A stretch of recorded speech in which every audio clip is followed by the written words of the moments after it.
রহস্যে ঘেরা এক বাঁশঝাড়, যেখানে ঝুলে থাকে শত শত সাপ। স্থানীয়দের মতে এই সাপ শুধু সাপ নয়, তারা স্বয়ং দেবী মনসা, যে কারণে দেবীর প্রতিমার সামনে যেতে হয় সাপের মতোই গড়াগড়ি করে।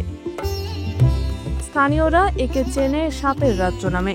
ফনা তোলা গোকরা সাপরা ঝুলে থাকে দল বেঁধে, যেন পাহারা দিচ্ছে এই অলৌকিক বাঁশবুলকে।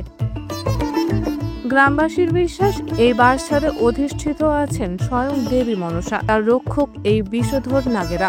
তাই যুগের পর যুগ কেউ সাহস করেনি এখানে বাঁশ কাটার কিংবা সাপ তাড়ানোর।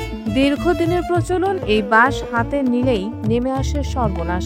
আছে কেউ কেউ যারা কেটে নিয়েছে বা বাঁশের কঞ্চি কাটছে, তার বিভিন্ন ক্ষতি হয়েছে, ঘরের মধ্যে সাপ দেখা গেছে।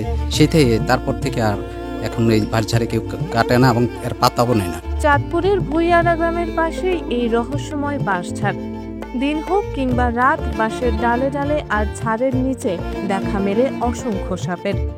কখনো এক বাঁশে জড়ানো ৩-৪টে সাপ, কখনো তারা শান্ত, আবার কখনো ফনা তুলে উকে দেয় বাঁশঝাড়ের উপর থেকে। লোকমুখে প্রচলিত আছে, দেবী মনসার অভিশাপে স্বামীর মৃতদেহ নিয়ে বেহুলার ভেলা থেমেছিল এই স্থানে। কথিত আছে, সেই ভেলার একটি বাঁশ থেকে জন্ম নিয়েছিল এই রহস্যময় বাঁশঝাড়। সময়ের প্রবাহে সেই একটি বাঁশ থেকে গজিয়েছে ১৩টি বাঁশ। পৌরাণিক বেহুলা লক্ষিন্দরের যে পৌরাণিক কাহিনী, তার থেকে মূলত আমাদের এই মনসা মোড়ার প্রচলন। এখানে কথিত আছে, দেবী লক্ষিন্দরকে নিয়ে বেহুলা যখন ভেলার চড়ে, তখন এই ভেলাটি এখানে এসে ভিড়ে। এই ভেলার যে বাঁশ, সে তার থেকেই এই বাঁশের উৎপত্তি হয়। প্রথমে একটি বাঁশ, সেই থেকে পর্যায়ক্রমে পালাক্রমে আজকে 13টি বাঁশঝাড় আছে এখানে।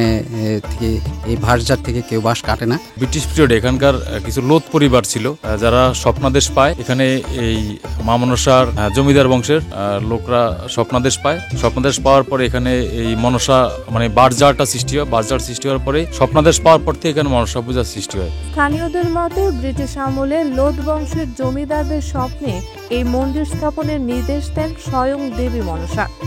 বিপদে পড়লে মন্দিরে প্রার্থনার আদেশও দেন বলে প্রচলিত রয়েছে লোকমুখে। এরপর থেকেই মনোবাসনা পূরণে মনসা মন্দিরের শরণাপন্ন হন সাধারণ মানুষ। আমরা সকলে আমাদের মনের বাসনা পূরণের জন্য এখানে আসি, যেন মা আমাদের মনের বাসনা পূর্ণ করে। আজও এই মন্দির সনাতন ধর্মাবলম্বীদের কাছে এক তীর্থস্থান। মনোকামনা পূরণের আশায় অনেকে এখানে এসে মানত করেন। বাঁশের রঙিন সুতো বা কাপড় বেঁধে রেখে যান। দেবীর উপস্থিতি বিশ্বাস করে মন থেকে প্রার্থনা করলে দ্রুতই সেই বাসনা পূরণ হয় বলেও বিশ্বাস করেন ভক্তরা।